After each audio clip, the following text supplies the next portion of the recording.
भूत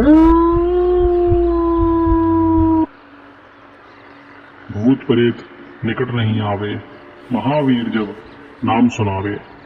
तो आज हम फिर हनुमान जी के भक्तों के लिए एक नई कहानी लेकर आए हैं।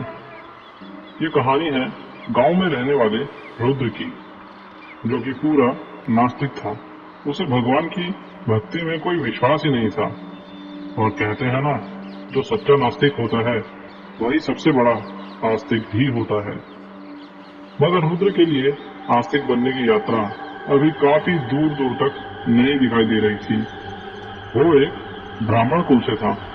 वो डेली अपने पिताजी के साथ हनुमान जी के मंदिर जाता था, मगर उसके पिताजी पूजा के लिए अंदर जाते थे और वो मंदिर की सीढ़ियों पर भी पैर नहीं रखता था। वो वहीं बैठकर लोगों को चिढ़ाता था और कहता था, ये पूजा पाठ करने से कुछ नहीं होगा, क्यों बिना फालतू अपना टाइम बर्बाद करते हो। और उसके पिताजी हनुमान चालीसा का जाप जोर जोर से करते थे, जो कि रुद्र के कानों तक साफ साफ सुनाई देती थी। रुद्र कई बार ऐसी मुसीबतों से बचा था जिससे बचना नामुमकिन था। वो ऐसा इसलिए क्योंकि उसके पिताजी हनुमान जी के बहुत बड़े भक्त थे। वो हमेशा उनसे अपने बच्चे की सुरक्षा की प्रार्थना किया करते थे। एक बार तो रुद्र जंगल से जा रहा था, तभी उसके सामने शेर आ गया था।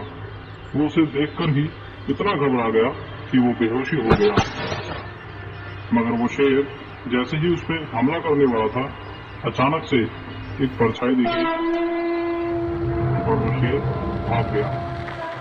एक दिन की बात है, रुद्र को उसके पिता ने कुछ पैसे देके उससे 20 कोस दूर उसके चाचा के पास जाने के लिए कहा और बोला कि शाम होने से पहले आ जाना, क्योंकि बीच में एक सुनसान सा जंगल पड़ता है जहाँ कुछ चुड़ैलों का वास था। उसके पिता ने यह भी कहा कि जाते वक्त मंदिर को नमन जरूर करना, मगर वो एक नास्तिक था और वो भला ऐसा क्यों करेगा। फिर वो अपने चाचा को पिताजी के दिए हुए पैसे देकर वापस लौट रहा था, मगर चाचा के यहाँ ज्यादा देर रुक जाने की वजह से उसे काफी समय लग जाता है और शाम हो जाती है। और वो जंगल में जैसे ही पहुंचता है तो अंधेरा हो जाता है, जिसकी वजह से वो रास्ता भटक जाता है। वो जैसे ही थोड़ी आगे और चलता है, तभी उसे एक बुढ़िया दिखाई देती है। वो उससे रास्ता पूछता है तो वो बुढ़िया उसे गलत रास्ता बता देती है, क्योंकि वो एक चुड़ैल थी। आगे चलकर जैसे ही वो थोड़ी दूर और चलता है, तभी उसे बहुत सारी चुड़ैलें घेर लेती हैं। रुद्र तो मानो डर के पसीना पसीना हो जाता है, क्योंकि ना वो भूत प्रेतों पर विश्वास रखता था और ना ही भगवान में। मगर अचानक इतनी सारी चुड़ैलों को देखकर वो बहुत घबरा जाता है। मगर अब इसे एक संजोग मानो या प्रभु का चमत्कार। उसने जैसे ही जय श्री राम जय बजरंगबली नाम लेकर हनुमान चालीसा का जाप चालू किया, तो मानो जैसे वो हनुमान जी का बहुत बड़ा भक्त हो। और जैसे ही हनुमान चालीसा खत्म हुई, तभी हनुमान जी वहां प्रकट हुए और उन सभी चुड़ैलों को जलाकर खाक कर दिया। और फिर रुद्र ने भी सर झुकाकर सच्ची श्रद्धा से उनको नमन किया।